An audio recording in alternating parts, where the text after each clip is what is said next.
idolakan kepada junjungan kita, yaitu Habibana wa Nabiyana Muhammad Sallallahu Alaihi Wasallam. Yang terhormat Ibu Kepala Sekolah, yang saya hormati rekan-rekan semua.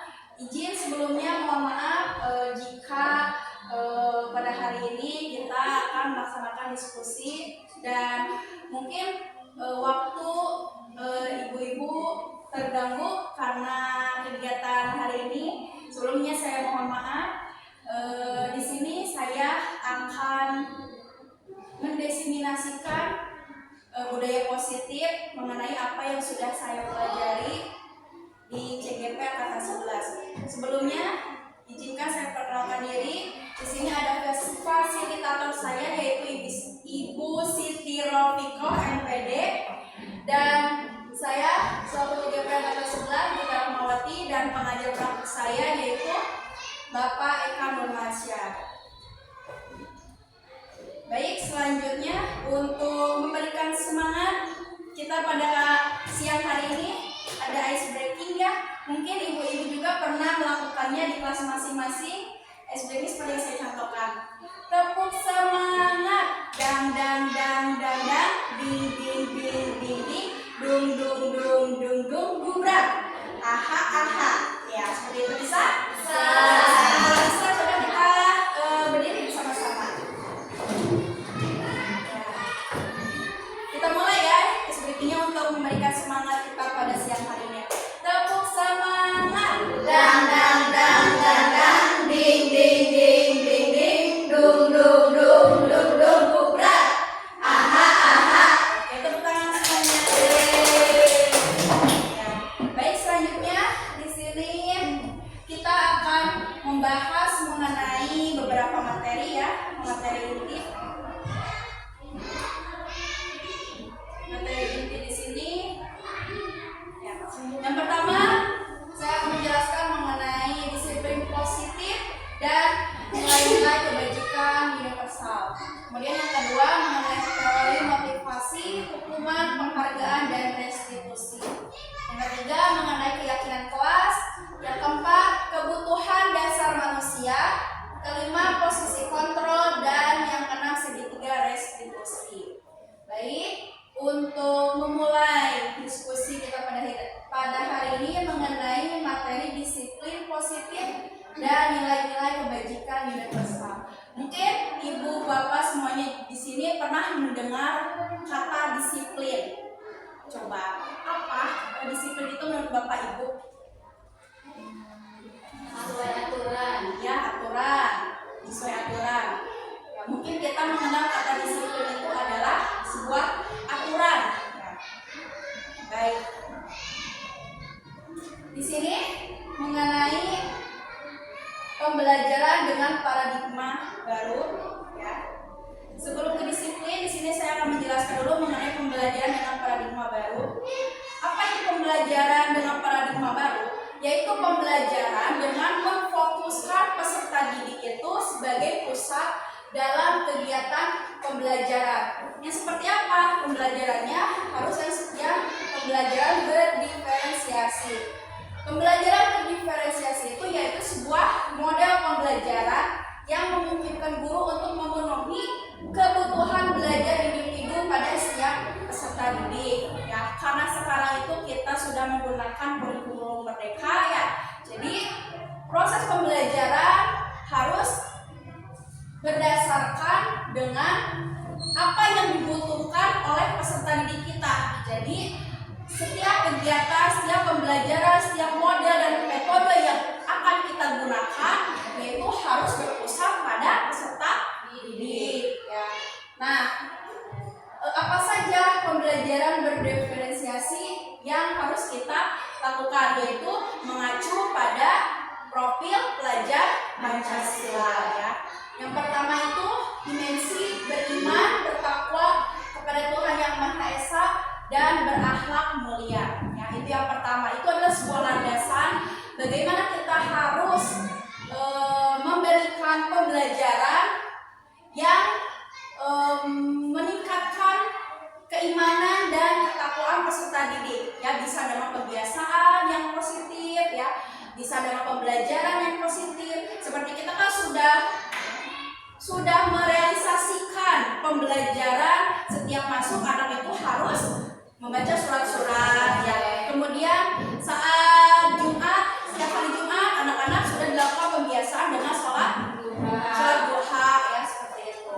Kemudian berkebinekaan global ya. Berkebinekaan global di sini sama seperti simbol kita itu, yaitu berbeda-beda tetapi kita satu jua. Itu termasuk apa? Simbol apa? Bineka Tunggal Ika ya. Jadi di sana kita harus memberikan pembelajaran dan penerapan kepada peserta didik mengenai kebinekaan global. Meskipun teman-temannya itu berbeda ya, beda suku, beda ras, beda agama, mereka harus saling menghormati dan juga menghargai sesama temannya. Itu yang kedua. Kemudian yang ketiga, bergotong royong. Nah, kata bergotong royong ini di sini adalah bukan hanya anak-anak itu diterapkan sebuah bergotong royong tentang kebersihan saja, tidak seperti itu. Bisa dilakukan dengan berkolaborasi dalam kelas ya, dengan adanya kerja kelompok ya, seperti itu. Nah, itu yang harus kita terapkan kepada peserta didik kita. Selanjutnya kreatif ya. Yang kreatif ini di sini kita harus memberikan pemahaman dan juga mengimplementasikan bagaimana kreativitas kita sebagai guru bisa kita aplikasikan kepada peserta didik, dan peserta didik pun harus mampu melakukannya dengan kreativitas yang mereka miliki. Kemudian yang kelima, bernalar kritis ya. Sekarang sudah zaman digital, zaman modern, jadi anak-anak itu tidak harus kita beri ya, kita suap ya. Di sini anak dituntut harus berpikir, bernalar kritis, bagaimana anak-anak itu bisa mencari informasi dengan berbagai macam media yang ada ya. Anak-anak bisa mentranslate atau mencari di berbagai sumber. Nah, di sana anak belajar untuk bernalar kritis. Kemudian mandiri. Nah, di sini kita sebagai pendidik pun harus mampu mencetak peserta didik itu yang mandiri. Jadi anak-anak itu harus bisa melakukan segala sesuatu itu dengan mandiri, dengan sendiri ya, tidak harus dibantu oleh kita. Nah, di sini poin pertama yaitu mengenai disiplin positif. Tadi yang sudah Ibu Bapak ajukan gagasannya, disiplin itu adalah aturan. Nah, menurut KHD Bapak kita itu Ki Hajar Dewantara, disiplin itu adalah sebuah proses pembelajaran atau belajar ya. Jadi disiplin ini bukan hanya sebuah aturan. Disiplin ini adalah disiplin diri, di mana seseorang atau kita sebagai guru maupun siswa mampu untuk mengontrol dirinya sendiri. Bagaimana anak itu bisa menguasai dirinya sendiri dengan memilih tindakan mana yang baik maupun yang buruk dengan mengacu nilai-nilai kebajikan yang ada di dalam dirinya. Nah, itu yang dimaksud dengan disiplin. Kemudian tugas kita sebagai pendidik itu yaitu kita harus menciptakan peserta didik yang memiliki kedisiplinan positif ya, sehingga anak-anak itu nanti bisa berperilaku positif di masa depan, dan juga anak-anak itu bisa menerapkan disiplin positif itu bukan hanya dari ekstrinsik, bukan hanya di luarnya aja, bukan hanya dari aturan dari sekolah itu anak itu harus seperti ini, tidak seperti itu, tetapi bagaimana caranya kita membentuk disiplin positif ini kepada siswa harus dari dalam dirinya sendiri ya. Kalau misalnya anak-anak belum menerapkan disiplin di dalam dirinya, itu tidak akan berjalan ya. Tapi kalau misalnya anak-anak sudah menerapkan disiplin secara dalam dirinya, itu pasti aturan sekolah pun akan dilaksanakan ya, seperti itu. Selanjutnya nilai-nilai kebajikan ya. Ini adalah nilai-nilai kebajikan yang harus kita resapi, yakini untuk semua warga sekolah ya, dalam menumbuhkan motivasi diri ya. Itu tadi kita ingin menciptakan anak-anak pelajar Pancasila sesuai dengan 6 dimensi yang sudah disebutkan ya. Nah, selanjutnya mengenai teori motivasi, hukuman, dan penghargaan restitusi. Motivasi itu apa sih, Ibu Bapak? Mungkin itu adalah kata yang tidak asing di telinga kita mengenai motivasi. Ya, penyemangat. Kemudian motivasi nih, saya harus bermotivasi seperti ini. Apa itu motivasi itu? Dorongan, betul. Ya.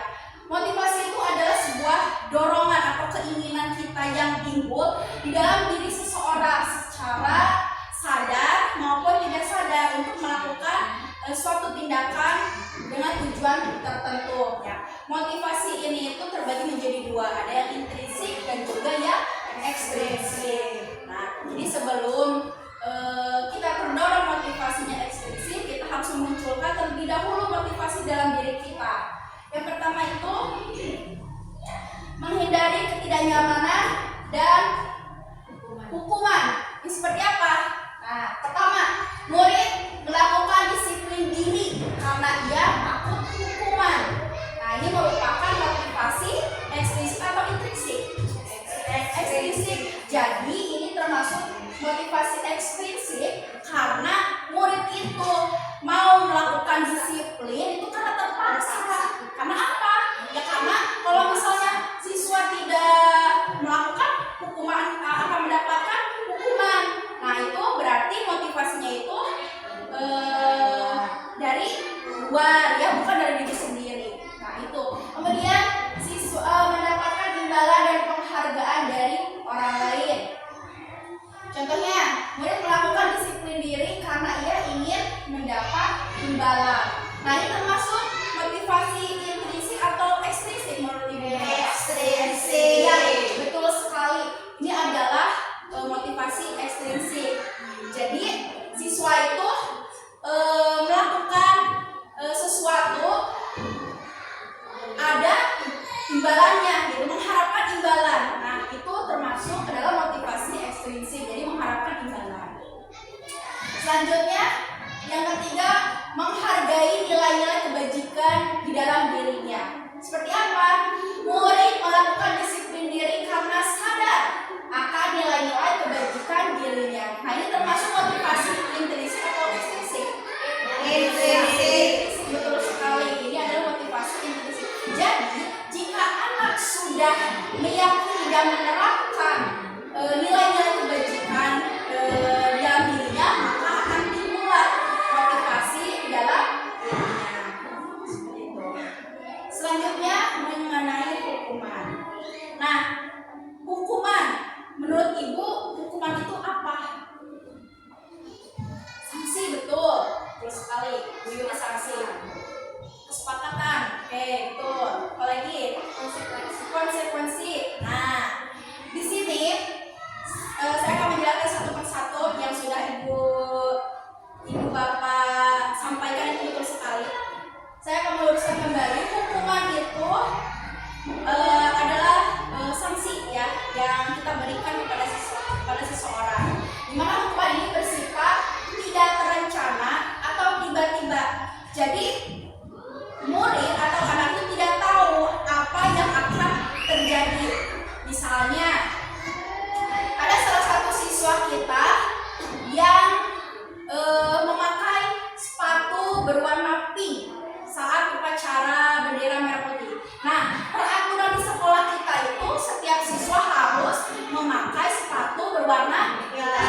Oh ya, sebelum penghargaan tadi sudah disampaikan oleh Ibu mengenai konsekuensi ya.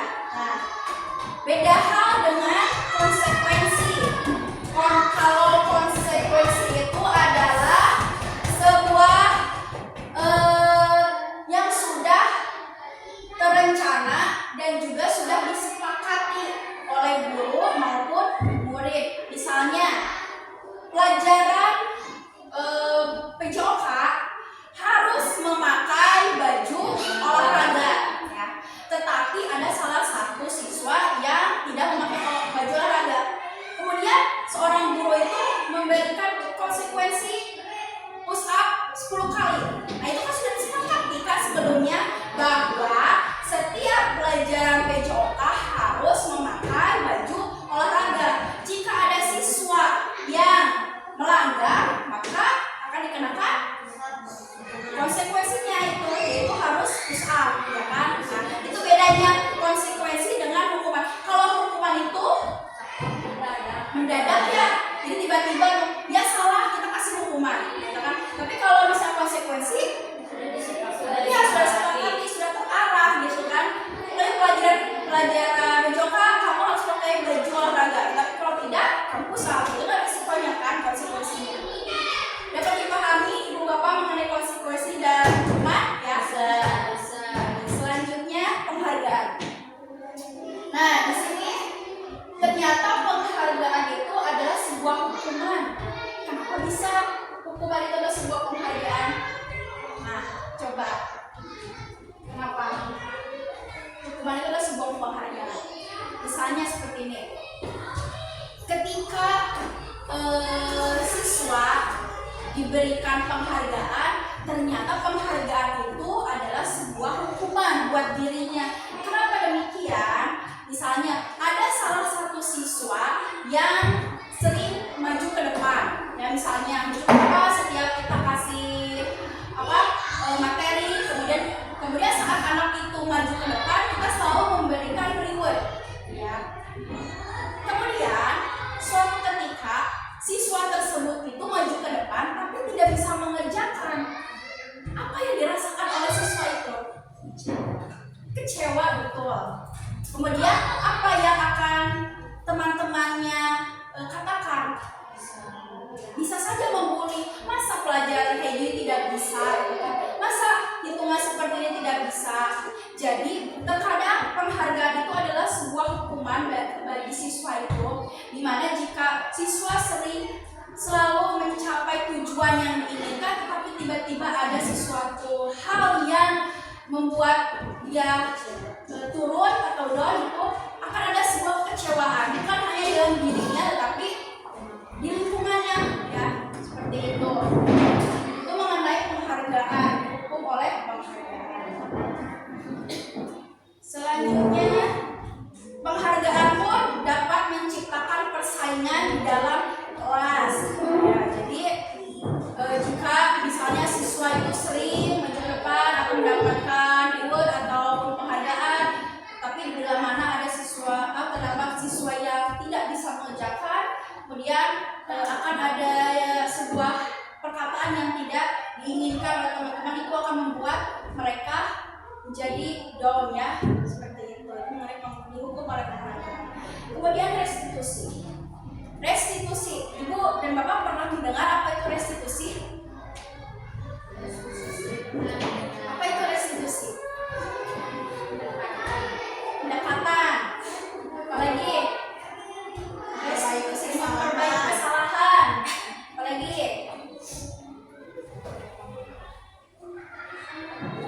Ini kata restitusi itu saya juga adalah kata yang asing menurut saya, ya. Nah, dimana di sini saya sudah belajar dan juga paham ternyata restitusi itu adalah sebuah proses untuk menciptakan kondisi bagi murid untuk memperbaiki kesalahannya sehingga mereka itu bisa kembali pada kelompok mereka. Nah, mungkin ibu bapak juga pernah mengalami dan juga pernah menyelesaikan sebuah permasalahan. Nah,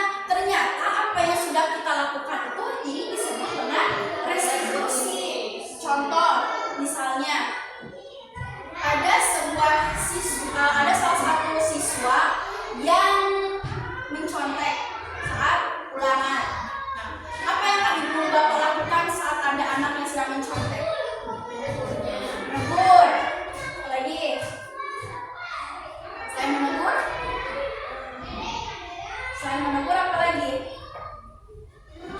Ya mungkin ya, memberikan pendekatan ya betul. Nah, pada restitusi ini ternyata kita harus memberikan atau menciptakan kondisi pada peserta didik itu bagaimana caranya siswa itu dapat memperbaiki kesalahan yang sudah mereka lakukan ya. Jadi jangan sampai misalnya ada anak yang murid yang menyontek, "Hey, kenapa kamu nyontek?" Kan secara psikis juga akan mengganggu ya kan dalam dirinya karena terlihat oleh teman-teman dan juga malu oleh gurunya. Nah, mungkin dengan pendekatan restitusi ini kita bisa melakukan pendekatan secara baik-baik.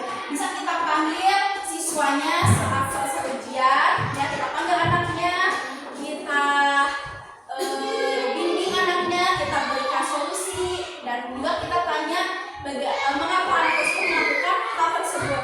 Tujuannya untuk apa?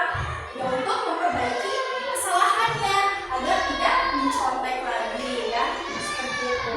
Nah, dari ketiga tadi mengenai hukuman, penghargaan dan restitusi, menurut Ibu dan Bapak mana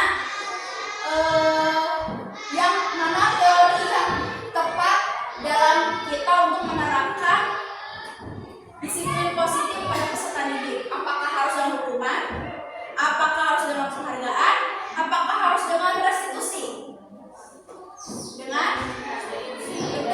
Dengan restitusi. Meskipun terkadang hukuman itu menurut kita itu perlu ya, tapi mungkin alangkah lebih baiknya idealnya mungkin kita lakukanlah dengan restitusi. Jadi setiap anak melakukan kesalahan, kita panggil anaknya, kita tanya apa sebabnya dan kita berikan solusinya.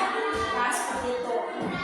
Selanjutnya, nah di sini ada pertanyaan pemantik. Menurut Ibu dan Bapak, murid melakukan push up karena tidak memakai sepatu berwarna hitam itu termasuk adalah sebuah hukuman, penghargaan, atau konsekuensi atau restitusi? Hukuman. Oke, pertama hukuman. Yang kedua, siswa membersihkan WC karena berkelahi. Hukuman. Siswa berdiri di depan kelas dengan satu kaki karena tidak menjawab pertanyaan. Hukuman. Siswa lari mengelilingi lapangan sebanyak 10 kali di sekolah karena tidak memakai baju olahraga. Konsekuensi. Siswa mengerjakan tugas dan tidak istirahat karena tidak mengerjakan PR. Konsekuensi. Guru memberikan hadiah karena siswa sering dominan maju ke depan. Penghargaan. Guru bertanya kepada siswa yang terlambat masuk kelas dan memberikan solusi. Restitusi. Itu jawabannya. Mari kita cek. Iya, betul sekali ya. Yang pertama hukuman, kedua hukuman, ketiga hukuman, keempat konsekuensi, 5 konsekuensi, 6 penghargaan, dan 7 restitusi. Ya, baik. Bisa ya dibedakan antara hukuman dan konsekuensi ya? Iya. Selanjutnya, mengenai keyakinan kelas. Apakah Ibu Bapak pernah mendengar keyakinan kelas? Apa itu keyakinan kelas? Nah, apakah keyakinan kelas dan kesepakatan itu sama? Beda. Ya, apa yang membedakan?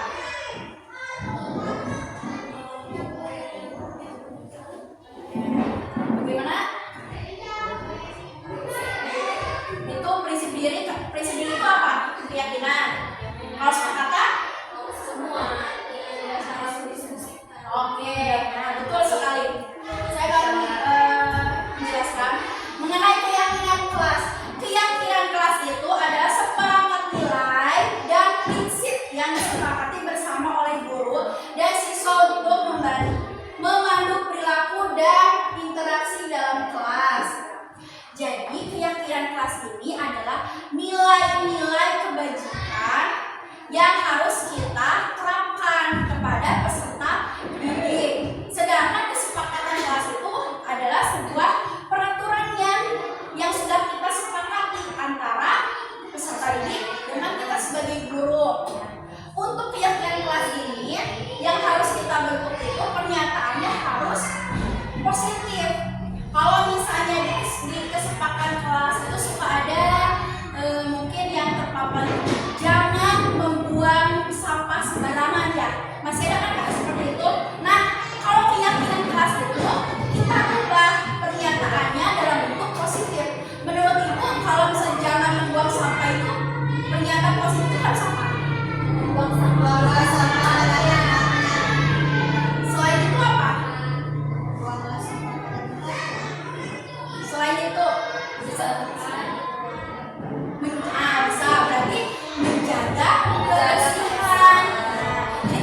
membuat keyakinan kelas. Apa sih yang siswa itu inginkan dari kelasnya itu?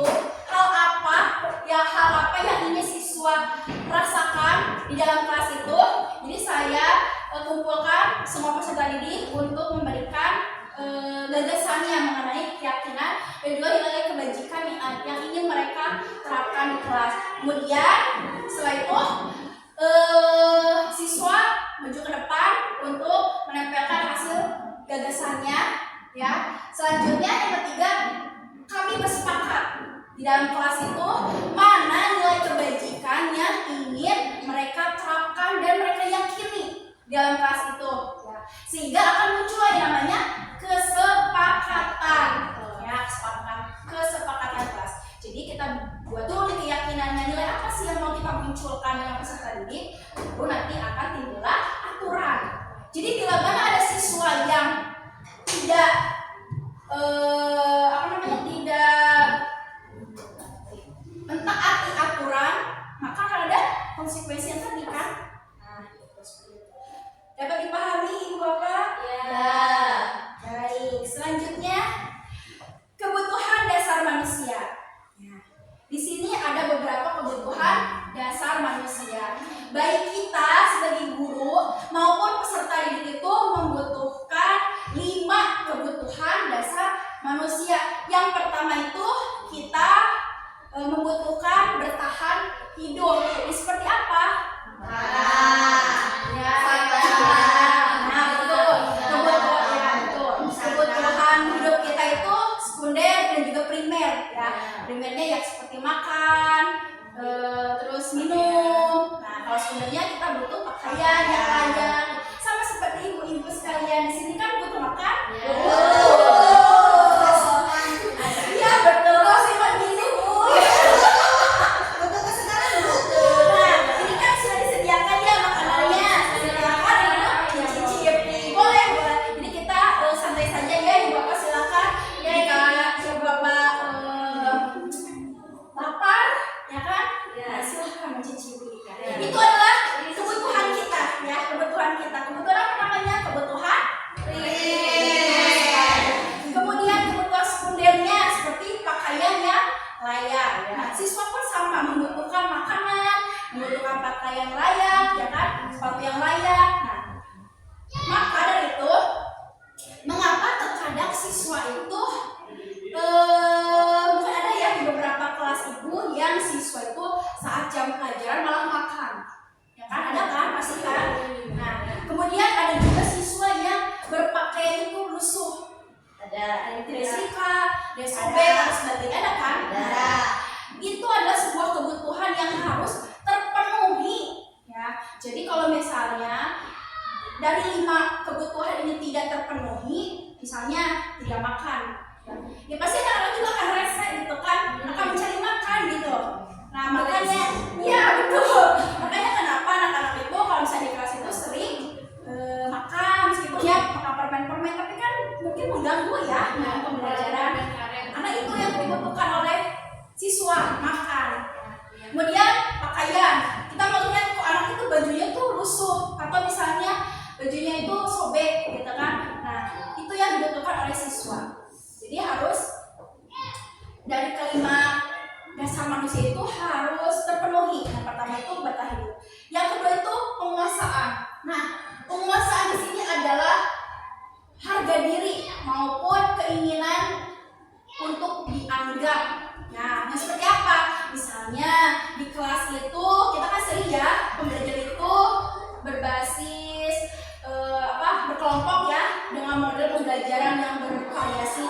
Terkadang ada siswa yang sudah kita kelompokkan tetapi salah satu itu tidak aktif, kemudian diam saja sendiri. Nah, itu adalah siswa yang membutuhkan penguasaan, yang membutuhkan keinginan untuk dianggap. Nah, tugas kita itu adalah memberikan penguasaan kepada peserta didik. Seperti apa? Coba ibu misalnya kalau ada siswa yang diam aja di kelas, gak mau bergabung, apa yang ibu lakukan? Mengajaknya, betul, ya kan?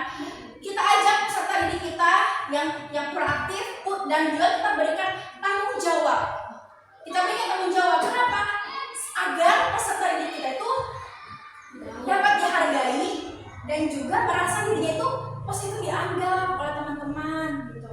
Nah, jadi kita berikan tanggung jawab. Misalnya kamu bagian menjelaskan materi anu misalnya. Nah, jika siswa sudah terpenuhi kepuasannya, maka siswa pun akan merasa puas ya gitu. Kemudian yang ketiga yang harus kita berikan yaitu kebebasan.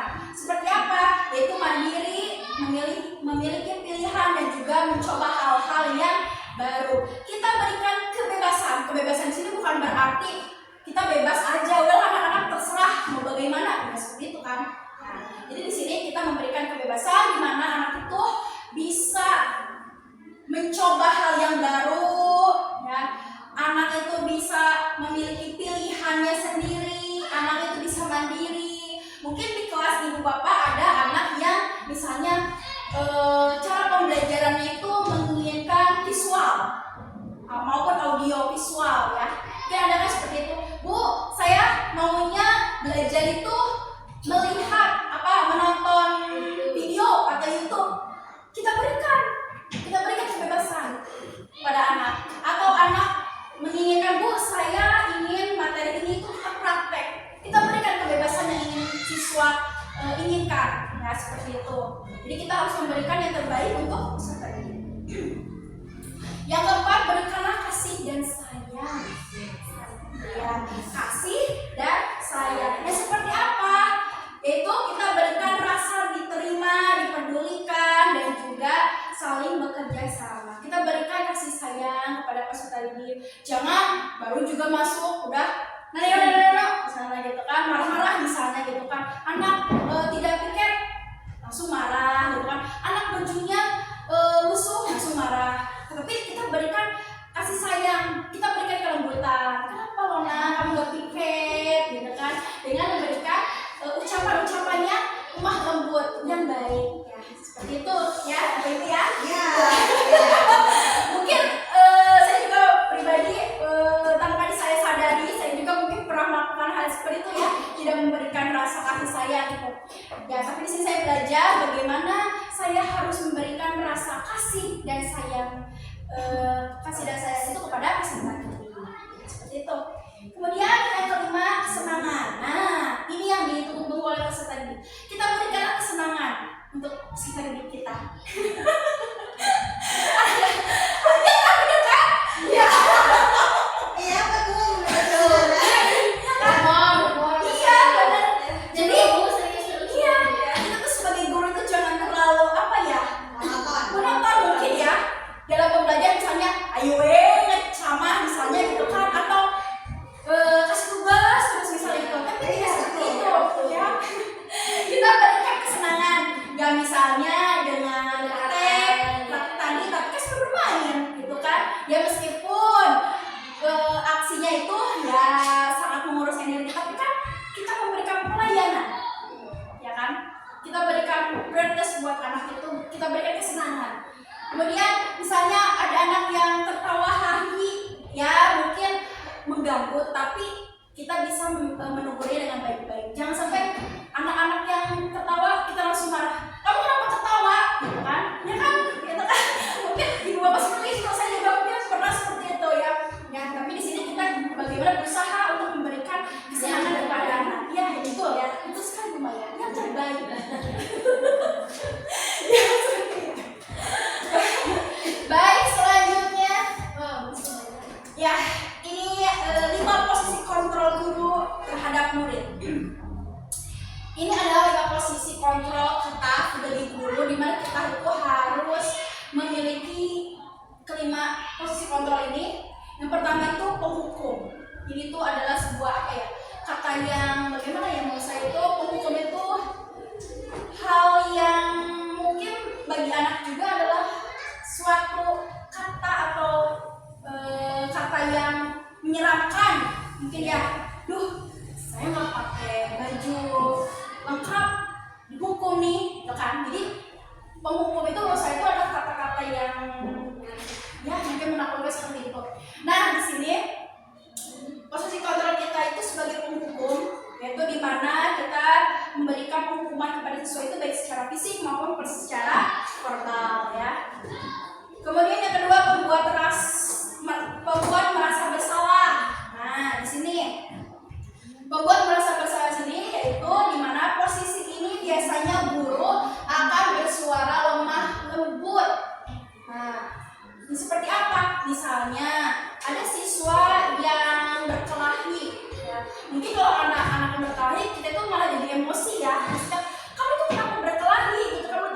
belajar. Nah di sini kita memposisikan bagaimana kita harus memberikan posisi kontrol pembuat merasa bersalah. Kita ajaklah siswa, kita obrolkan secara baik-baik dengan nada yang lembut. Ya, mungkin begitu seperti itu. Ya, suara yang lembut dengan memberikan solusinya. Kenapa nih kok kalian tuh berkelahi, gitu kan? Seperti itu. Mungkin ada sebab akibatnya, kemudian solusinya seperti apa. Dan juga kita harus menimbulkan rasa bersalah dari peserta didik itu agar mereka itu bisa memperbaiki kesalahannya. Nah, seperti itu membuat merasa bersalah. Yang ketiga, teman. Nah, mungkin di sini karena anak-anaknya juga dan juga kita termasuk mungkin tren bukan tren globalisasinya itu benar-benar ya pesat gitu. Jadi kita itu sebagai guru itu anak-anak itu lebih ya betul anak itu mungkin terlalu dekat dengan kita mungkin ya. Dan di sini juga kita itu harus bisa menyesuaikan peserta didik. Ya, bisa kita melakukan kontrol sebagai teman. Ya, misalnya dengan memberikan hubungan baik dan juga humor, candaan tawa untuk mempengaruhi peserta didik kita. Kemudian pemantau, di sini posisi pemantau yaitu berdasarkan peraturan dan konsekuensi. Jadi di sini kita harus memiliki posisi kontrol pemantau juga ya. Kita harus mungkin tegas itu penting, tetapi tegas di sini itu ya untuk memberikan kedisiplinan kepada peserta didik ya. Selanjutnya manajer. Nah di sini murid diajak untuk menganalisis kebutuhan dirinya melalui kebutuhan yang ingin dimiliki oleh peserta didik. Nah seperti apa manajer itu? Ya misalnya ada siswa yang berkelahi tadi kan, kita ajak siswa kenapa mereka berkelahi, kita tanya sebab akibatnya dan kita berikan solusi. Menurut Bapak Ibu dari 5 posisi kontrol ini mungkin yang ideal itu yang mana? Apakah untuk membuat rasa bersalah teman atau manajer? Betul sekali manajer ya. Di sini kita mengajak peserta didik untuk menganalisis apa sih yang ingin peserta didik itu butuhkan. Tadi ya. Selanjutnya segitiga restitusi. Nah, Ibu Bapak pernah mendengar apa segitiga restitusi?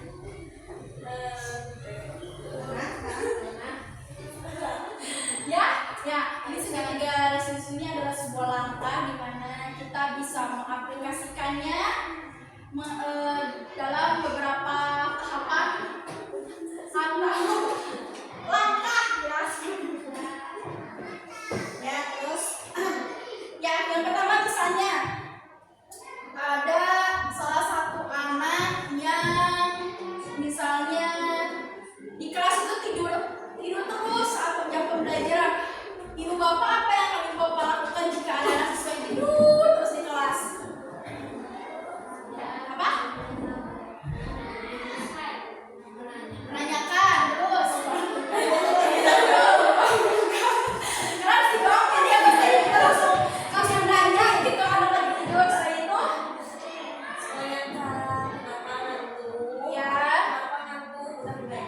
Ya betul sekali. Nah itu adalah sebuah langkah atau pendekatan yang tepat. Kita gunakan segitiga restitusi. Yang pertama kita stabilitaskan identitasnya ya. Pertama kita tanya kenapa peserta didik kita itu kok ngantuk di kelas, apa sebabnya gitu kan. Nah kemudian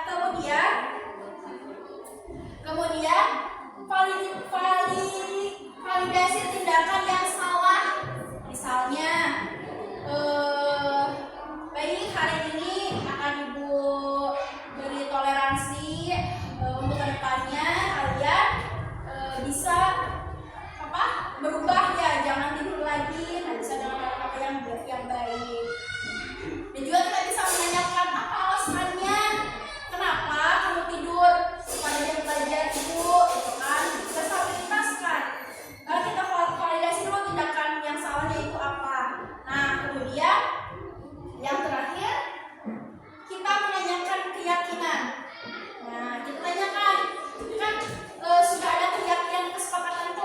bahwa di kelas itu saat jam pelajaran tidak boleh tidur.